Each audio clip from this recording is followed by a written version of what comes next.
Yeah, man, if there's one thing I hate, it's that fade into it. I feel like there's something that should be bigger. Anyway, Big at 11, college football kickoff show. It's your boys back at it again. I know we've been on break for a little bit, but we are back at it for the playoffs. To my Playoffs? left, yes. Playoffs. To my left is Marcus, and obviously it's your boy Josh. All right, yeah, You can call me Dad. I'm not going to do that, but anyway, call me Dad. No, like on back of the bus, I can be Marcus, but like on House Divided, you can call me Dad. Why would I do that when you're not my father? No, but like within the context of the sport, the rivalry, you can call me Dad. No, I think I'll call you Marcus. Anyway, Pops. Does Pops work? No, no. Dom, what's going on? I got your contact, man. I'll be reaching out to you. Appreciate it. Shout out to Readings by Dom. What up? Yeah, so obviously we're here. Make sure you like the video, like the live stream. Make sure that you subscribe here. We're talking college football all the way through. Yeah, all that good stuff. All right. So should we start off with Notre Dame? Should we start off with our game? Yeah, let's talk about that nonsense last night. Yeah, Notre Dame beat Indiana 27-17. The score not really indicative of how that game went. I think at one point it was 27-3. Kind of. It wasn't. Oh, okay. So it was indicative, as in, how inept Indiana was on offense, but like in terms of was it a dominant performance by Notre Dame on the line of scrimmage? Sure, yeah. Everywhere else is kind of, yeah. I mean, I really think Notre Dame is out here to try to prove themselves. Quite honestly, yeah. I think after losing to Northern Illinois, I think they want to prove everybody wrong. And Marshall, yeah, Marshall was last year. Whoa! First of all, yeah, but still, it counts. That never goes away. What up, Antoine Johnson? Man, where you been at, dog? I ain't seen you anywhere. My God, we appreciate you in the chat, man. The comments crazy. No, the game last night. So obviously, Indiana had trouble running the ball because they couldn't move. They couldn't move Notre Dame off the line, so that was a big disadvantage. Mm-hmm. I think the thing that surprised me the most is that Rourke was so out of sorts in the RPO game. He was really errant early, never really got into a rhythm. And I think that kind of took some of the confidence away from Cignetti and the offense, play callers, to push the ball downfield. Because, I mean, he's missing 10-yard slant routes by a mile. Like, he's missing them bad.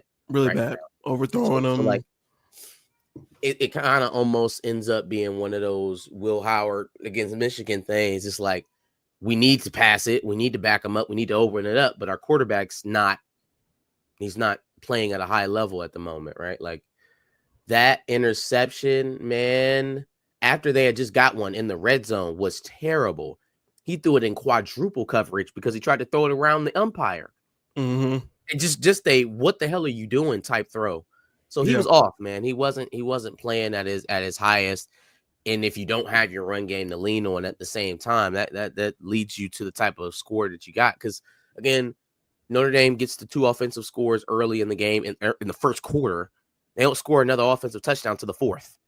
Right. So like as great as it looked, or when you look at the stat sheet, end of the game, I'm sure Marcus Freeman and company are very excited about a playoff win. Sure. But man, you think they're going to field goal Georgia to death? No. For 3.5. If you have to win by a field goal, no. Yeah, they were field goaling them to death. Sure. I wasn't all that impressed. Riley Leonard, he made some decent plays with his legs. The throws were just about as errant and inaccurate as Rourke was on the other side. They just had the fortunate of their wide receivers making plays and making it look very convincing on some of them throws as well. I don't think all of those were catches. I think they were pretty fortunate. But he was pretty sporadic, right? Like there were a couple of times when they start ratcheting up the heat on Riley Leonard, it was hit or miss. Jeremiah Love takes off for 90 off the damn goal line. I was so disappointed in Indiana's tackling last night. It was really bad. Atrocious. Tackling, but takes off for 90, and then I think he ends with just over a little bit over 100 yards. You know what I'm saying? Sounds about right. It wasn't a it wasn't like he had a masterful night. Yeah, when they go back and they watch this tape, this is I think this is good film for Notre Dame, because while they won the game and they won it going away, there's a lot of stuff that you could still go back and coach. There's no reason for anybody in Notre Dame's locker room to have big heads, because it is not. I don't think that didn't look great to me. Now, you win a game. You win a game, and obviously I'm a hater because I hate Notre Dame. But I wasn't. It is what it is. Sure. Yeah, no, I agree. I think Notre Dame, like I said earlier, is looking to kind of prove themselves in this playoffs, and you'll probably hear that a couple times from me for a couple of other teams.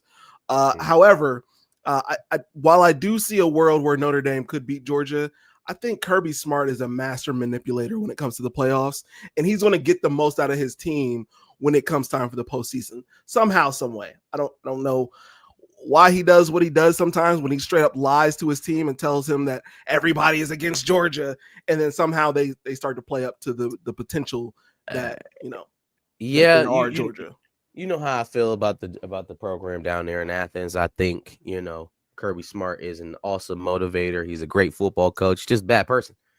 That program has some rotten underbelly that I think we won't really talk about seriously until probably after Kirby's gone, and that's unfortunate. But in any case, he is a great motivator. He is a leader of men, or at least young men. And you can say manipulation, but there's a thin line between manipulating and just motivating. No, right? for sure. I think for the most part on the football field, it's been positive. It's all the stuff that happens off the field that he just doesn't seem to care about at all. Sure. That's the issue. No, if it works, it works. So I mean, I can't fault him for, even if I call it manipulation, it works for his team. So Georgia, Notre Dame, though, man, it's going to get ugly. It's going to get ugly because, again, you had a situation with Notre Dame where they were just able to lean on Indiana. They didn't have to do a lot. They were running the ball. They had 131 yards in the first quarter. Josh, what did I call that last night when I text y'all? When I text you and Johnny? I can't remember the specific words, but prison loving. Oh yeah. Oh yeah. 131 Absolutely. Yards in the first quarter on the ground is prison loving. There's nothing that you can do at that point, especially if you're not moving the ball on the offense. That's not going to happen to Georgia. They're not going to be able to lean on them that way. And if Riley Leonard looks like how he looked last night under pressure, barely competing throws, wide receivers picking the ball up off the carpet and getting to the line quickly, okay, that's not gonna ride. It's not gonna ride. They're gonna need something else. They are going to need the gains that they got in the running game against Georgia, and that may be there because Georgia's not unbeatable this year. I just think versus a more competent offense, Notre Dame flounders a bit more than they had to against Indiana. They just had so many opportunities. If you're not moving the ball, you're constantly kicking it back to them. That's kind of how that game is going to go. I didn't think that even though I just said that, excuse me, I didn't think that the punt in the fourth quarter was all that crazy. Sure. You talk about the last like 5 or 6 drives for Indiana, either going 3 and out or barely getting 10 yards. So now you're backed up into your own territory. There is enough time for you to score multiple times, but you got to pick up a 4th and 10 where you haven't been averaging 10 yards a pop at all this game. So it's either do or die right now with 11 minutes left to go in the fourth quarter, or punt, flip the field, or attempt to flip the field because they had also a terrible kicking night. Punter was awful all night. Straight ass. Yeah, he was bad all night. So like you're attempting to flip the field, but like it's all right. What do I want to do? Do I want to keep playing defense? Because the defense again was getting pressure on Riley Leonard. They were habitually kicking field goals. they were buying themselves some time to try to get back into it. And even at the very, very end, with the onside kick and the late drives into the end zone, that's the type of Marcus Freeman stuff that gives me pause. Yeah, like I don't believe in it, because silly stuff like that, letting them get that late drive, go down, get a 2-point conversion, and then get the onside kick. At some point, you gotta stop that out. Mm-hmm. And if it's not for a great defensive play by the what is his name? He's a corner, plays number 1. I can't think of his name right now, for Notre Dame. Number 1 for Notre Dame, makes a great play in the end zone on a 2-point conversion. Y'all might have been playing some more. You might have been playing some more. Like there was no reason for so much. Jordan Clark. Right. Jordan Clark. There you go. Made a great play. He saves them from actually having to play that thing all the way through the final minutes, which Indiana had no business even getting as close as they got. So if they had some monicum of an offense, Notre Dame, I think, would have had a little bit tougher time last night doing what they were doing. But all in all, they did what they were supposed to. So I just hated that it happened to Indiana, who had an 11-1 season, had all this hype, and now it's like, now you got Sean McDonough on the damn call talking about, I just don't understand what's the difference between the Big Ten and the ACC. That shit pissed me off so much. Dog, look at the other conferences. What are you talking about? Literally, look at the ACC. Look at Miami losing 2 games to completely avoid the playoffs. Look at the Big 12. I hated that. And he's like, what is this automatic assumption that the ACC isn't as good as the Big Ten? Well, let's look for a second there, Sean McDonough. So other than Clemson, let's take Clemson away. Sure. And then I guess we'll acknowledge 2015 for Florida State, even though that was a whole different era of football ago. Yeah. Right? Who the hell else on a year-in-year basis out of the SEC is competing for a national championship? And you can't even really say it about Clemson over the last 3 or 4 years. So who legitimately out of that league, if we say that about the SEC, you're going to say Alabama, Georgia, sometimes LSU. We say about the Big Ten, you're going to say Michigan, Ohio State, now Oregon, sometimes Penn State. Who in the ACC is Clemson competing for anything? The answer is Clemson. League. They can't even go to the conference championship. Oh my God, the gaslighting. I understand it. The league rights and the network affiliations, they are what they are. McDonough's an idiot. I understand. It just annoyed me because it was Kurt Cigarette Signetti talking all that cash and then going out there and laying a stinker like that versus the Golden Domers. I hated it all. Hated every bit of it. And I mean, in reality, this is just this is probably an off season for the Big Ten. I mean, next year, Michigan, despite their quarterback troubles, have a pretty good schedule to make it far. So Michigan, and you know what they're also doing with the schedules? They're making sure that there's an outlier every year that doesn't have to play everybody. Next year is our year. We don't have to play Oregon. We don't have to play Penn State. You obviously don't have to play USC again. We got y'all, Wisconsin. Out of conference, we got Oklahoma. But in terms of conference schedule, in terms of conference schedule, it's gravy, baby. We picked up Purdue. We got Maryland back. Yeah, it's an easy season there, So they're creating these schedules, and that's going to make it so that we can beat y'all again, which we will, and then y'all could still make the playoff, right? Yeah. So there's always going to be this outlier where we don't have to play the top competition because now we're also not in divisions, and it's this weird ass round robin where you can have an 11-1 team. It's only lost 1 conference game, and they sitting on the outside looking at goddamn Penn State. They didn't play nobody except for Ohio State. It's all about getting in playoff spots, and that's what that's what the McDonough quote was about. Right, he's an ACC representative or whatever he fancies himself to be, Big 12, whatever. But he's advocating for the ACC to be recognized at the same level as the Big Ten and ACC, which is ridiculous. But when you look at it from the standpoint of this conference supremacy shit that's going on with the Big Ten and the SEC, you almost got to empathize with it, because it's like, well, yeah, if you're just going to turn it into a SEC Big Ten Invitational, then just call it that, and tell the other teams to fuck off. I mean, I just I hate having to convince, or you trying to convince me that Notre Dame, Indiana is going to play a role in the grand scheme of who wins the national championship. It's absolutely not. Georgia's going to steamroll Notre Dame, and then they will be in the Final Four like they probably were intended to be, maybe at the end of the season. I don't know. I mean, Georgia had a tough down the stretch, but they won the SEC, right? Their conference champ. Oregon, same deal, conference champ.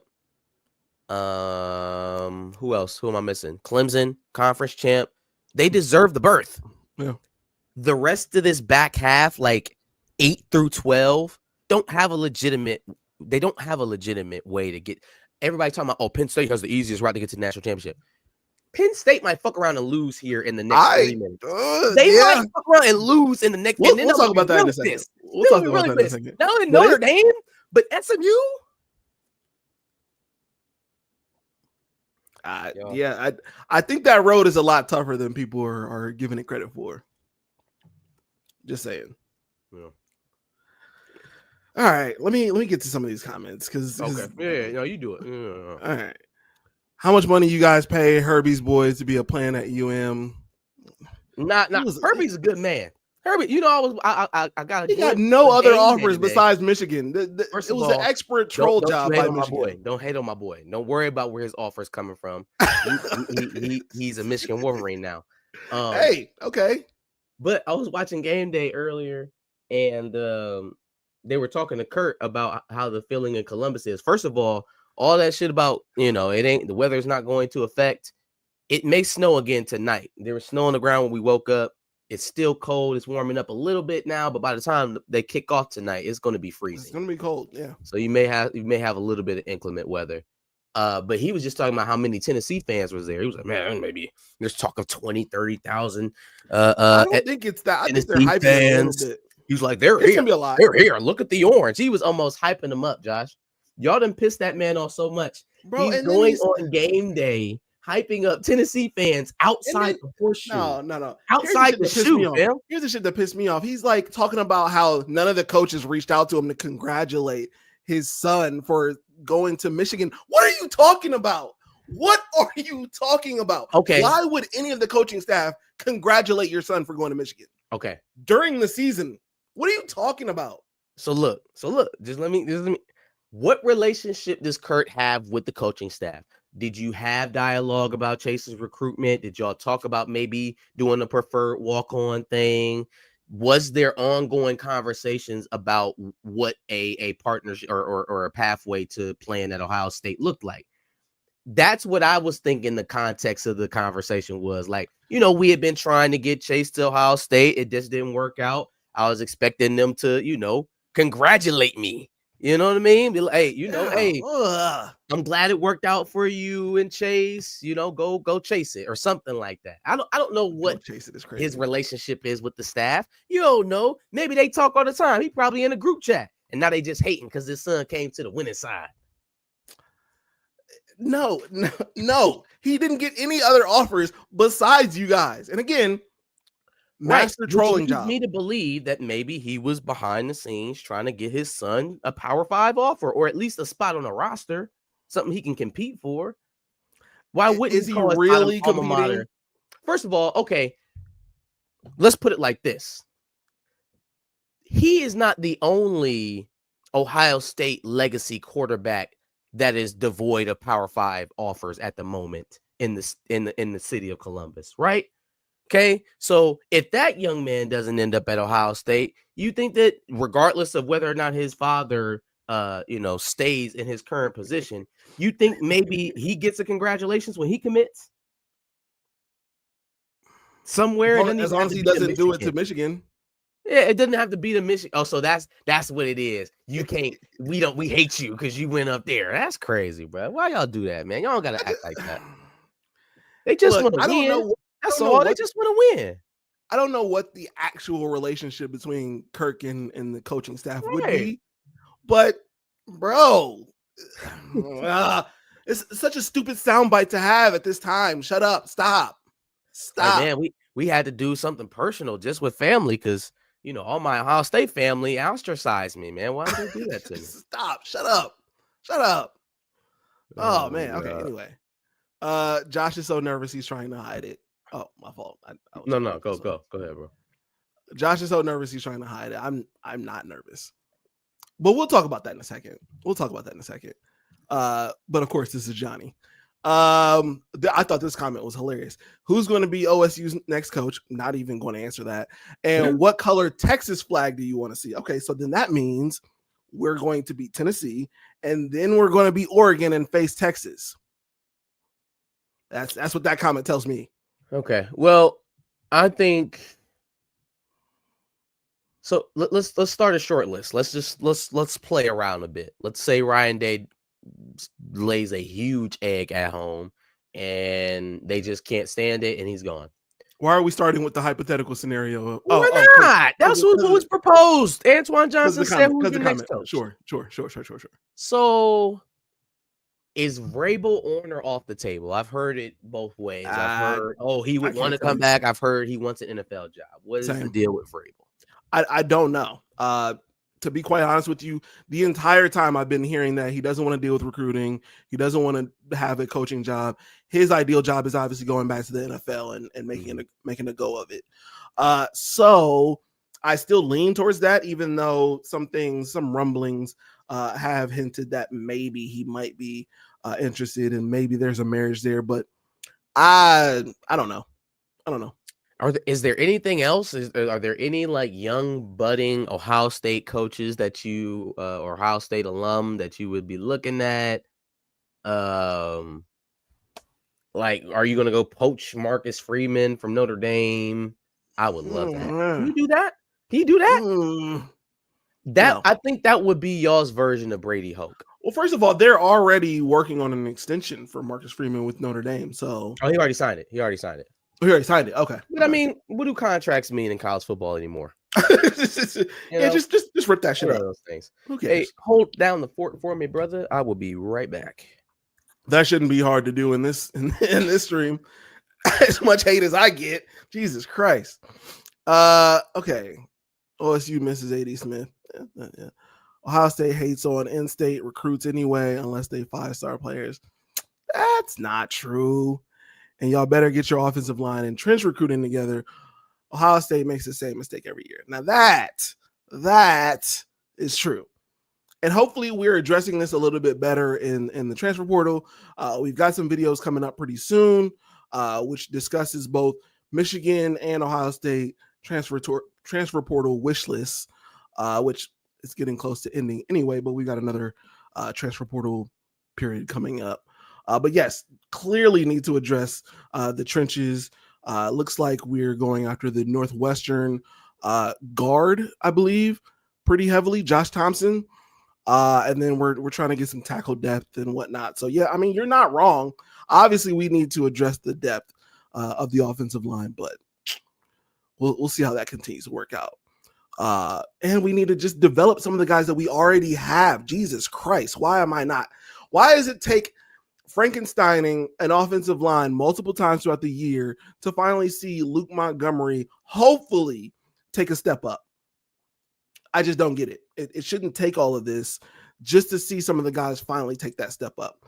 Some development is key here, and if Justin Fry can make that happen, I'd be happy. I'd be ecstatic. What's the over/under on Franklin? What's the over/under on Franklin going for 2 and/or going for it on 4th and 7? He's absolutely doing both, and it's going to cost him. We're going to talk about the SMU Penn State game here in just a second, but yeah, Franklin's going to fuck this one up. I feel it in my bones. I feel it. Ohio State fan base is crazy. Brother, you are not lying. Don't nobody want to coach that team. You can't lose a game, and if you do, you might be fired. I don't think that's true. I mean, the job is still a great job. Despite dealing with all the pressure of being a head coach at Ohio State, the job is still one of the best jobs in college football. But yes, Ohio State's fan base is absolutely nuts. I swear to God, I haven't really noticed how crazy it gets until this year. It's like, Jesus Christ. Some adversity, just a little bit of adversity is okay. Why are y'all always upset at the slightest bit of adversity? I don't understand it. He can't help himself. That's a fact. James Franklin is. I don't like James Franklin. I think he's not as good as everybody says he is. Well, everybody outside of the Big Ten. I think everybody in the Big Ten knows what he is, but regardless. I can see the Vols pull the upset. I don't think OSU has gotten over the loss to Michigan. Hey, man, we're going to talk about it. We're going to talk about it. Y'all not in the playoffs, go Bucks. Hey, man, real shit. I be trying to get this off, but they did beat us. But we are in the playoffs. We have a shot at the Natty. We are here.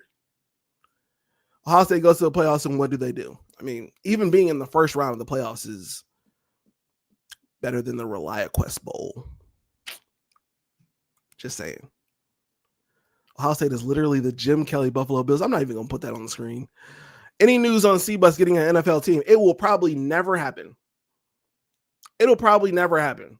I think Ohio State has a stronghold on this city, and what are we going to do? Wait for a team that's not that good in Columbus when we can just watch the Buckeyes, considering they've been a consistent team for the last 25 years? It's not going to happen. I don't think it's going to happen. We have a better shot at getting an NBA team before getting an NFL team. Just saying. Y'all failed upwards. We failed upwards. We beat 2 top 10 teams. We beat 2 playoff teams to get here. Like, yes, we fucked up in the Michigan game. And for all intents and purposes, all of you Michigan fans in the chat right now can say whatever you want. You beat us. That's cool. We still beat 2 playoff teams already to get here. And quiet as kept, we got a shot to beat Oregon. I don't know how many people agree with that sentence, but we'll probably fuck around and beat Oregon. It's hard to beat a team twice in a season. And given the momentum of the Tennessee game, which I think we beat Tennessee handily, just saying. As true as that is, those types of L's mess with a team, especially in college. You're not wrong. But the chance at redemption here, not true redemption, because obviously we're not going to go out and beat Michigan, which would be true redemption. But Tennessee is very much like Michigan. And if Ryan Day can just, God damn it, y'all are tricking me into talking about the game. Stop it. We got to get into other games. I don't know if Marcus is taking a shit or what is happening right now, but we got other games to talk about before we talk about that game. Stop it. You're tricking me to talk about the game. Okay. Antoine, where you at this season? First of all, brother. First of all, you were dropping a deuce. No one needed that. No one needed that. I could have had a family emergency. You were taking a minute. You dropped a deuce. It's okay. I wanted you to get off. I wanted you to say, how the playoff is better than the ReliaQuest Bowl, even though we already whooped that ass. I did say that. I acknowledge that. I acknowledge that as well. Mm-hmm. Yeah. So it's okay. All right, let's talk about Penn State. Is that the next game? Is that the 12 o'clock game? Yep. Penn State, SMU. All right. Yeah. So, okay. A lot of talk has been, had about the fact that Penn State supposedly came out of the Oregon loss and fared better in the bracket when it comes to who they had to face. Because obviously, Oregon would have to face either Ohio State, which is a tough task, or a Tennessee team that's good enough to beat said Ohio State team. And so that's probably one of the toughest second round games, even though they have a bye. A bye is definitively easier than obviously playing an SMU team who is here to prove themselves, right? SMU literally has to prove themselves after losing to Clemson in the ACC championship game. Everybody's saying they're shit. And then a Boise State team who has to also prove themselves amongst Power 4 teams. Like, I think quiet as kept, Penn State fucks up in a lot of big games. Why wouldn't they lose to two teams that would be willing to absolutely prove themselves against a Penn State team who's going to shit down their leg. Yeah. So obviously Penn Facts. State is Facts. touting a pretty good defense, right? Yes. I think the way that you beat them is to run at them. So it's going to be in SMU's favor. I think that Drew Aller is going to be the key to this game, man. If Drew Aller puts together the kind of performance he had in the Big Ten championship game, Penn State may do something. I agree with that. Now, here is the anchor on this team that will never go away. That will never go away and will always be a thing as long as we're under this current regime at Penn State.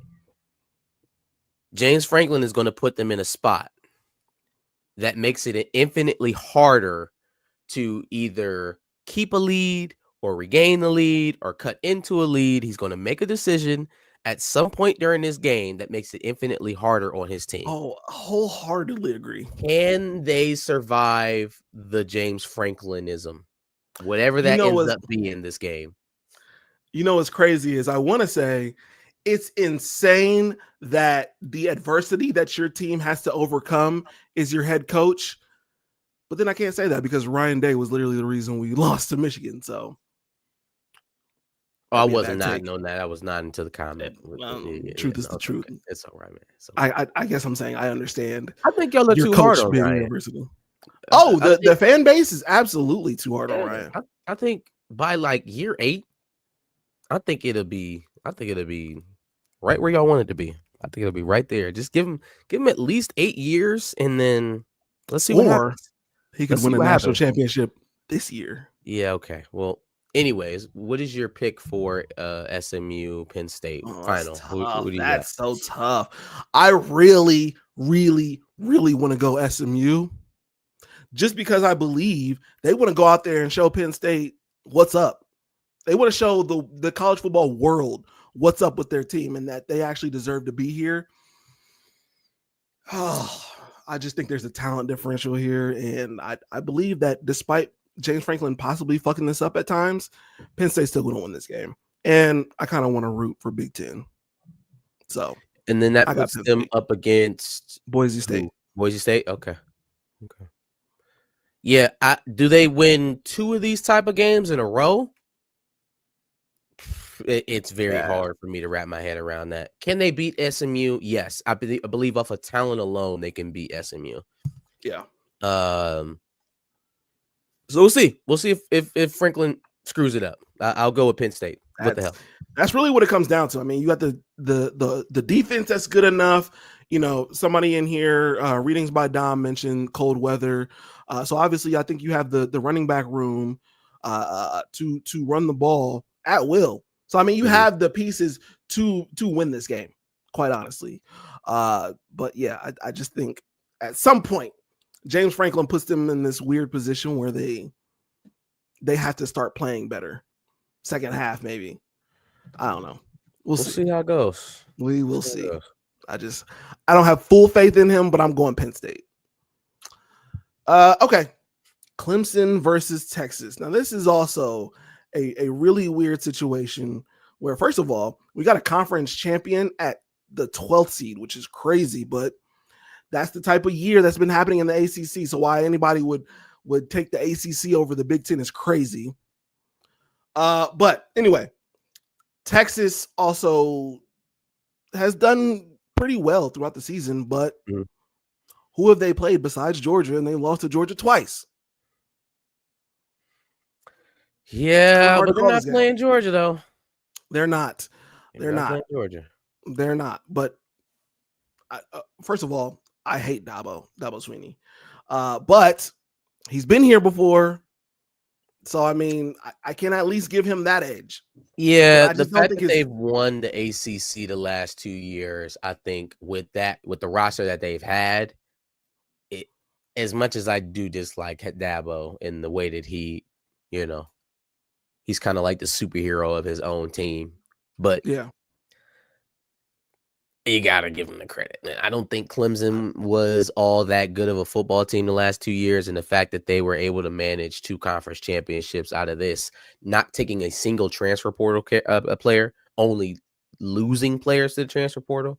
That on top of their weird like recruiting rules, so you can't visit other places if you're committed to Clemson type shit.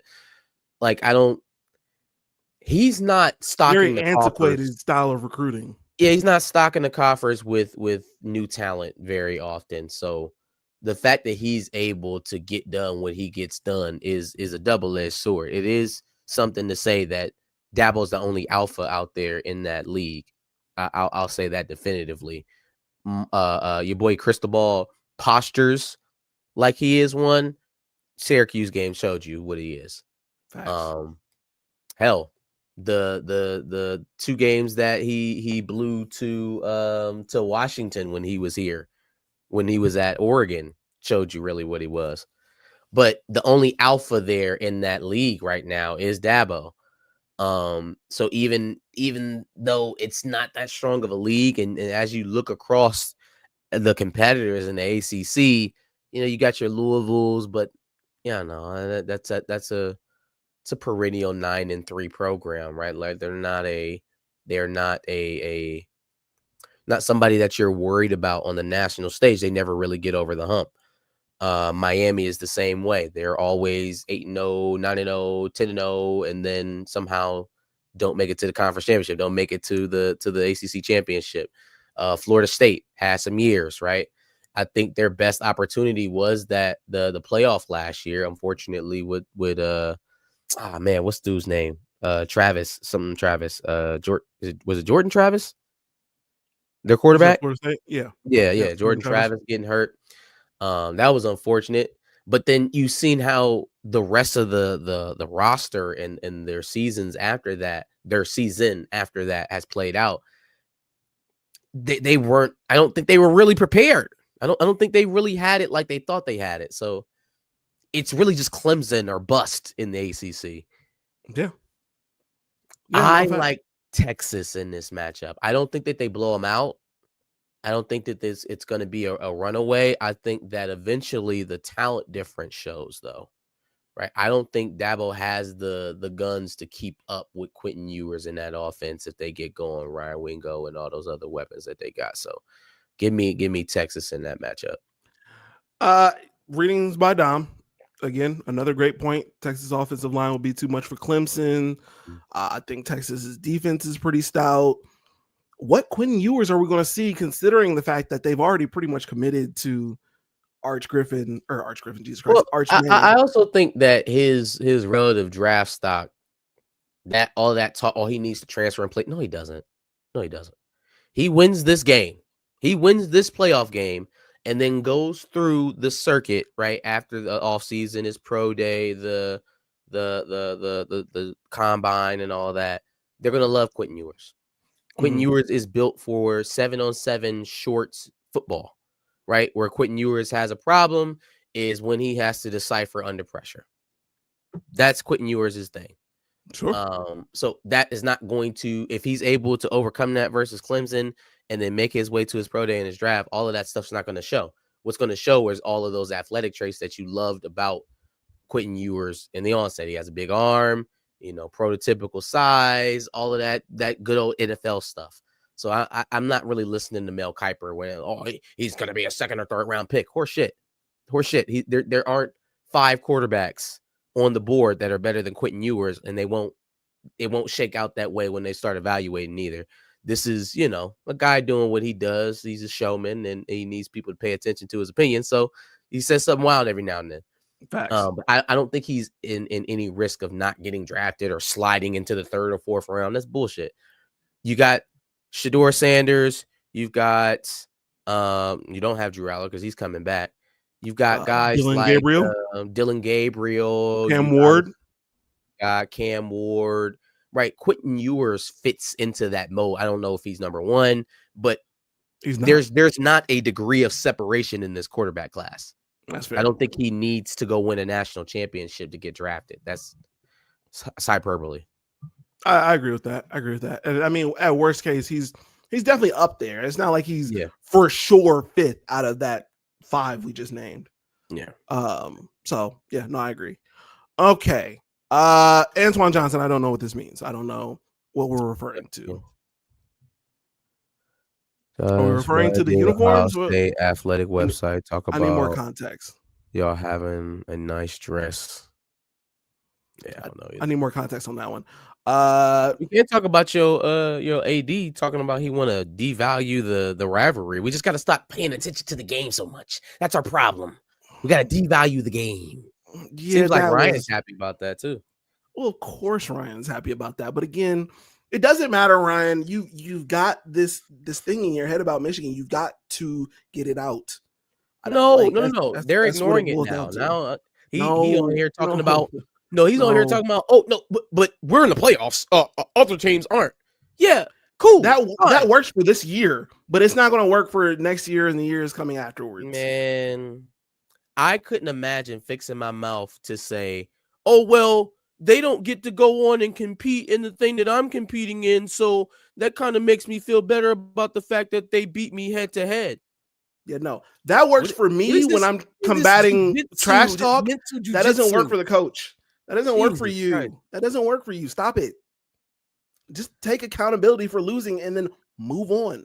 Let's get the dub next year. Shit that's been happening since this since the loss obviously has been embarrassing. Let's devalue the rivalry. Let's make planting flags a felony. Okay. You got guys quickly running out in the trail. It's just been very. We'll talk about the flag planting thing. First of all, Buckeye fans, stand up. The guy who did that, and I don't know why the rumor came out that he was a Michigan fan. He was an Ohio State fan. You know, he's a Buckeye fan. Yeah, he's a Buckeye fan. Buckeye fans came out in droves to denounce that, right? Like, I don't know any Buckeye fan. I didn't see any Buckeye fan say, yeah, he's right. No. Perception is reality, my friend. Like, y'all lost, and then a state rep went and tried to make it a felony for y'all to have a flag planted. It looks bad, but let's not put that on Buckeye fans as a whole. It looks bad. I'll be honest. Right, I would brush that away, but then it feels like that attitude is permeating the program. Like, your AD is well, Ryan's gonna stay, and we just gotta stop paying attention into Michigan so much. Just another game. Like, it feels like similar energy. I'll be honest, the PR run after the Michigan loss has looked crazy. Yeah. Has looked absolutely crazy. Mm-hmm. But we can put that all behind us if you just do well in the playoffs. Just do well in the playoffs. Win the national championship. I don't know why I'm taking them back. Win the national championship, and all can be forgiven with this terrible PR run that's been happening.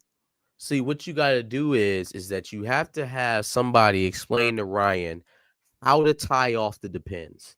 Like, do you get like a belt and put around it? Do you get a smaller size? Because what keeps happening is the poop runs up his back. Right, when he goes, and it just runs all the way up his back. He looks very uncomfortable. He gets really red in the cheeks. You guys don't need that tonight. So you need to get that diaper on extra tight. Like, get it on there and secure he doesn't wear diapers. Stop it. Secure it extra tight so he can't poop up his back. And then he'll be comfortable. He can call the game. When he called that Georgia game, he had 2 on. So he wasn't worried about pooping his pants. You know what I'm saying? He like, I am protected. I am secure. I can scream like this. I can pinch one off. Yeah. Okay, are you done? Are you done? Jesus Christ. Anyway, should we talk about the game now? Because they've been trying to bait me into actually talking about the game and giving my opinions on this one. Let's get to your guys' chance at redemption. Yeah, not really. I mean, it's not officially redemption because, again, true redemption would be against the team that beat you. Thank you. I mean, it is what it is. But Tennessee is very much like Michigan, so you can at least exercise some of the demons that happened in the Michigan game by literally doing everything opposite that you did, at least in offensive play calling against Michigan in the second half of last game. Yeah, I mean, that's probably one of the biggest things, along with offensive line play. We got to see how this offensive line, which is once again getting Frankenstein for like the 3rd time, we got to see how they're going to go against a very for the most part, stout Tennessee defensive line. Again, probably not as good as the Michigan defensive line, but still stout nonetheless. James Pierce being obviously the best. So obviously we're going to have to see great tackle play because otherwise it's going to get probably pretty rough for them. So yeah, offensive line play is going to be key, but that's kind of been key ever since Simmons and McLaughlin have gone down. Play calling has to be creative enough. You got to get the ball in the hands of our playmakers. Obviously, 0 targets for Jeremiah Smith in the second half of the Michigan game is atrocious, awful. Well, zero targets. So I mean, clamps. They didn't even want to look his way. We was guarding him so good. We had him on. Strap in, young man. Come for this ride. Yikes. I don't know what part of that was the big hit on Will Howard playing a part in his vision at times. Looked very shaky. So I don't know at what point did they just not trust him to deliver the ball. I mean, he did throw a couple picks. So I guess not trusting him is, in hindsight, it was probably a bad decision. To me, it was more so of the when they were calling certain plays, right? And where they were trying to attack. It wasn't the balance that was off. The balance is what everybody wanted it to be. Why didn't you throw the ball? They threw it for like 66% of the time. The problem was the selection. They need to come out throwing on first down. They have to.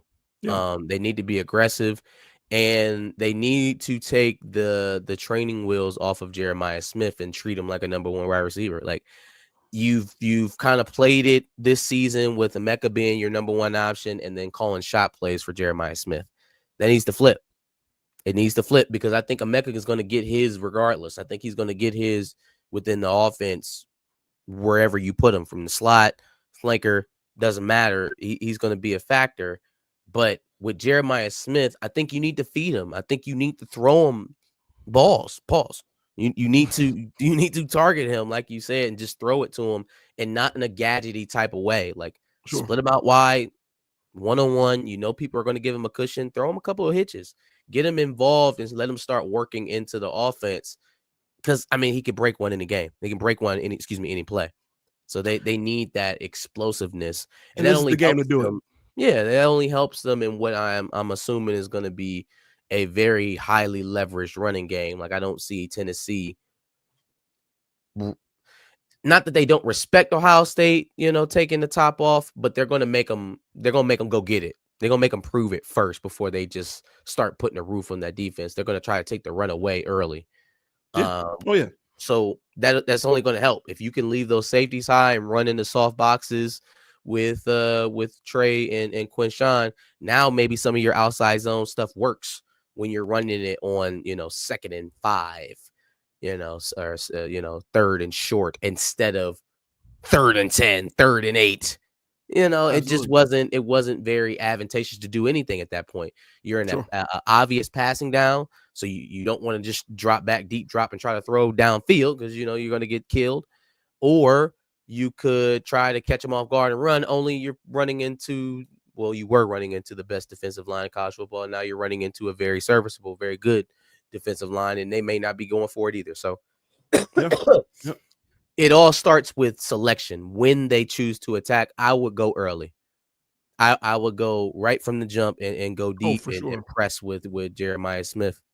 And to that point, it was just a couple of years ago where we were talking about Ohio State's game plans, which obviously their defense wasn't anywhere near what the defense is now. And it kind of seemed like they would just run up the score as quickly as possible. And then, by that point, it wouldn't matter what the defense looked like because, obviously they're already up by multiple scores. They're not going to come back from that deficit. Mm-hmm. And it was a game plan that I was kind of afraid of because it obviously showed exposure in the defense. That's the key here. You run up the score as much as you can. You have a defense that's elite at this point. So, as early as you can get up multiple scores and put this thing away, that's the key to this thing. Yeah, because then they can't depend on their running back. It's going to be a key in the game, right? I think Will Howard obviously has shown you if you get some pressure on him that'll be an option. but that's not dissimilar from Nico Maliava either, right? He will throw you the ball. He will throw it to you, and he will put Tennessee in some weird positions in terms of their defense. Defense has bailed them out a lot this season, kept them in games, but he'll throw you the ball. Sure. And we know Jim Knowles is not just going to sit back and let him pick them apart. He's obviously an athletic guy. You got to watch his legs. But I think they're going to come after him. So if they could, it depends on whose defense is able to flip the quarterback first.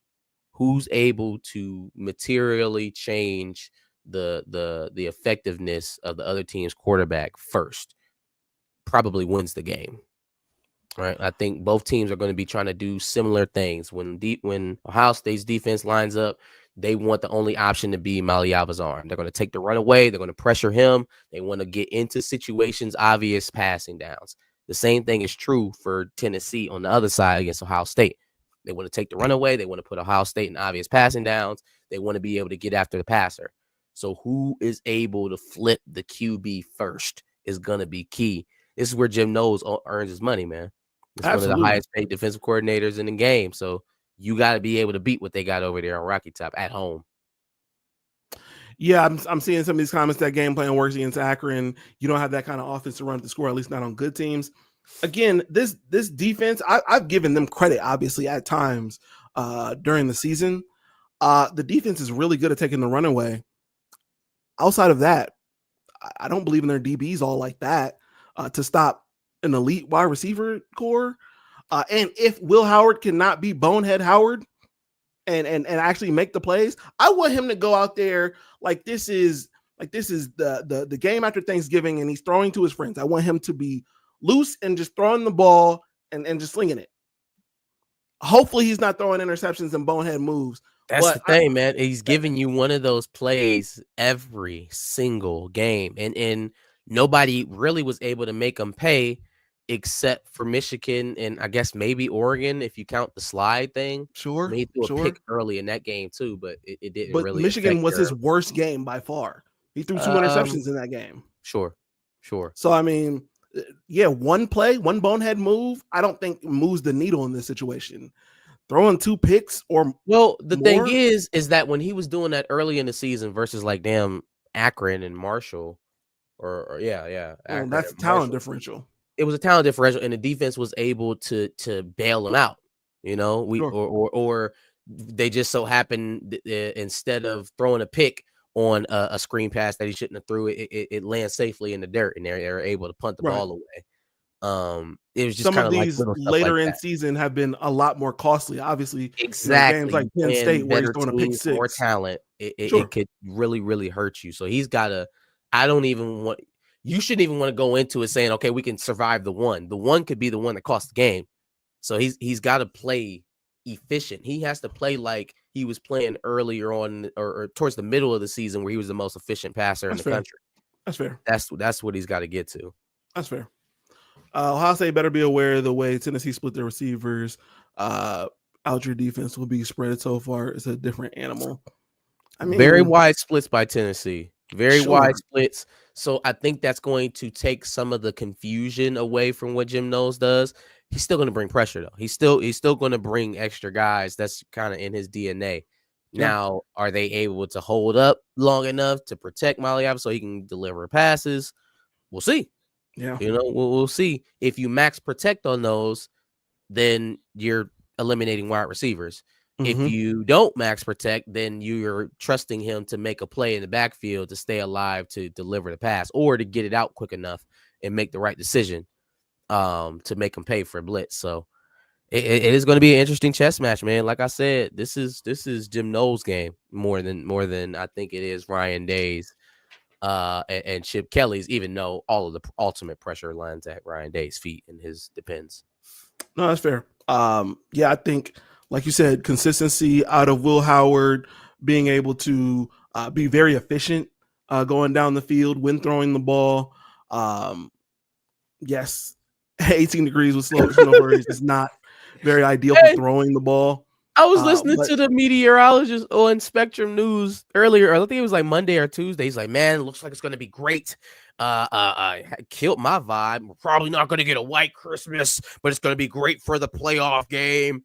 And I'm like, well, damn, dog, just poop all over everybody else Christmas so you can have a good football game, huh? and then last night I'm looking outside, I'm like, oh, it's snowing. Yeah. Now it's gonna melt during the day when the sun is out, but then again, y'all kick off at 8. It's gonna have plenty of time for the temperature drop again and then snow flurries to come back out. So yeah, not exactly Spectrum News guy. Right. I'll say this. I think either we win big, multiple scores, or we lose. And it'd probably be a close one like the Michigan game was. I don't close loss or a blowout win. Either we execute the way that we should be, or we don't, and it looks like the Michigan game. Which is why I'm not so nervous. You can't win a nail biter. You don't want to win a nail biter. You don't have to. Obviously I do, but then that indicates to me that this is a phone booth match, and I don't like that. If this turns into a 3 yards in a cloud of dust type of game, you don't like your chances versus Tennessee. I just don't like being put in that situation, because then that means that Tennessee is probably controlling this thing a little bit more than they should be.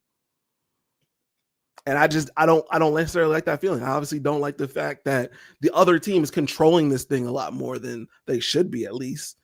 And so, again, I don't have us losing, but if we lose, it's probably going to be a close one. And if that's the case, we probably shouldn't have been in this thing, because we if we're playing that way, we're going to lose to Oregon. But if we play the way that we should be, we execute the way that we need to, we beat this team, and we feel good going into Oregon. All right. Well, give me a score prediction, I guess.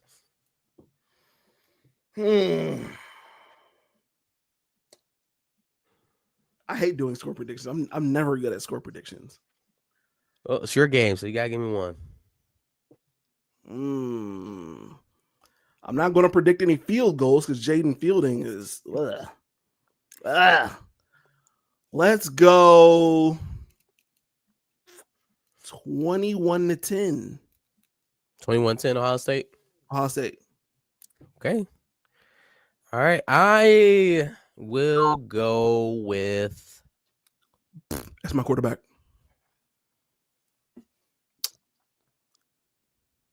I'm going to go with Tennessee by a field goal. That's crazy. By a field goal. If you're asking me whose defense do I think has a better chance of getting to the other team's quarterback first, I think Tennessee, and it's because of the aspects that you take away from Knowles' defense when you spread them out, right? If we're going hash to hash formationally, you can't play with those safeties like that. Or if you do, I know exactly what's coming, right? It becomes easier to digest and go through your progressions as a quarterback. Tennessee doesn't do all of that, right? Like, they're not a very disguise-heavy defense. It's not really going to matter all much what you line up in. It's going to be how effective you control the line of scrimmage against them. If that's a problem, which it has been many times this season for Ohio State, that's a bigger problem to me than Ohio State blocking, blitzing safeties and linebackers from Ohio State. So I'm going to go with Tennessee by a field goal. I just don't see it happening. But if it does, it will probably be by a field goal. Okay. All right. All right. You guys are getting crazy. Look, I'll say this. You better fucking hope Tennessee beats us, because if we win like we're supposed to, if you win, then you still got to win three more games to win a national championship. I'm not saying I'm going to talk cash shit. I'm going to be confident going into Oregon. Like, welcome to the 12 if we win the way that we're supposed to. Welcome to the 12 team playoff. I'm going to come in here confident about Oregon, and the smile is going to come back on my face, Johnny. Welcome to the 12-team playoff, where you can beat a top 10 team and still have to win 3 more games to win a national championship. Oh, sure. It's going to mean absolutely nothing. It means everything. Everybody has to win multiple everything games. If you lose, it means nothing if you win. This is the 12-team playoff. Because if you lose the following game versus Oregon for the second time this season, then that feels even worse. It feels even worse. Yeah, you beat a back of the pack Tennessee team, but then you went up against your conference champion and lost again. for the second time. So it's not even we're up there with Oregon. Nah, fam, you're not. You just beat the second-rate SEC team. You ain't top echelon Big Ten. Wait. So a loss to Tennessee feels worse. No, or feels better than a loss to Oregon. If I was an Ohio State fan, yeah, hell yeah. I would much rather lose to a team out of conference that we don't see ever than lose twice in a year to the conference champion. Because that is just definitively saying that we're not even in there. We can't even smell their farts. We're not in the same room. Well, okay. I see that. But we're talking about a first round loss to a team that's not better than the other team. I don't decipher. I think these teams are weirdly organized anyways. Whether you lose in the first or second round, you're still, if you're not one of the first round bye teams, you are facing a better opponent. So in other words, the 4 teams that got automatic bids will more than likely be the final 4 that goes into the last weekend of college football. I don't see that 8 through 12 section of the bracket affecting what happens in the national championship. I don't. I would be surprised if it does. But if I'm going against the projected winner of that game already, wouldn't I feel worse against losing to a team that's worse? That's like objectively worse. Lost to Oregon. You already lost to them, right? So losing to them a second time in the same season, you don't get me wrong. I'm gonna feel shit for losing to them. I guess I'm just saying, why wouldn't I feel worse against losing to a team that's worse? I don't know, bro. For example, that's not how you view it, I guess. For example, I obviously feel bad about losing to Oregon in the first place, but I feel even worse about losing to Michigan, even if they weren't our rivals. Even if it wasn't like you guys, I would feel worse about losing to a worse team. So then, yeah, man, I don't know. I don't even know how to break it down. I just feel like I see where you're coming from. A loss to Tennessee doesn't really. I think half of football watchers already expect you guys to lose because of how the season ended, and it's not a conference opponent. Like it's an SEC team. You guys are historically bad against SEC teams. I don't think anybody's going to think too much of it. But if you walk into next year's season having lost to Oregon twice, I don't know. That feels like a what do you call it? A shift in conference hierarchy. Yeah, sure. Yep. Like, it feels like they kind of knocked you down out of your spot. And now which is why I would be pretty upset about losing to them yet again. Because then at that point, you lost to us twice. We get to say whatever the fuck we want to about you. So yeah, I mean, it does feel bad, I guess. And also this metaphor, I feel like it's not like linking up with the ugly chick twice. I feel like it's like fumbling the baddie twice, right? Because they're the number 1 team, not only in the conference but in the nation. Excuse me. What is the difference materially? Linking getting up with caught with the ugly chick twice or fumbling the baddie twice? What is the difference? Well, because you had the chance to get the baddie and you fucked it up. Yeah, you fucked it up. That's not a good thing. That's a terrible. No, it's thing. not. We're talking about a loss. As bad as getting caught with the ugly chick. Come on, we're talking about a loss. We're talking about a loss in this case. So yes, neither one of these situations are. Yes, they're both losses. Yeah, right. But I guess more apt in this situation would be fumbling the baddie. But that's all I'm saying. Okay. Anyway. Well, we're over at this point. So I guess we're on to Penn State and SMU is the first game. So obviously I want you guys to go ahead and enjoy the playoffs. Make sure y'all like this stream, or if you're watching on the rewind, make sure you like this video. Make sure you subscribe. We'll be talking about this. Hopefully Ohio State continues to go through the playoffs, so we got to talk about more. But obviously we're going to preview Michigan's match against Alabama as well at some point, right? Yeah. Yep. And like I told y'all before, we've got videos coming up about the transfer portal periods and our wish list. So make sure y'all stay in tune, man. We'll be here. So yeah, on that note, we out. So peace.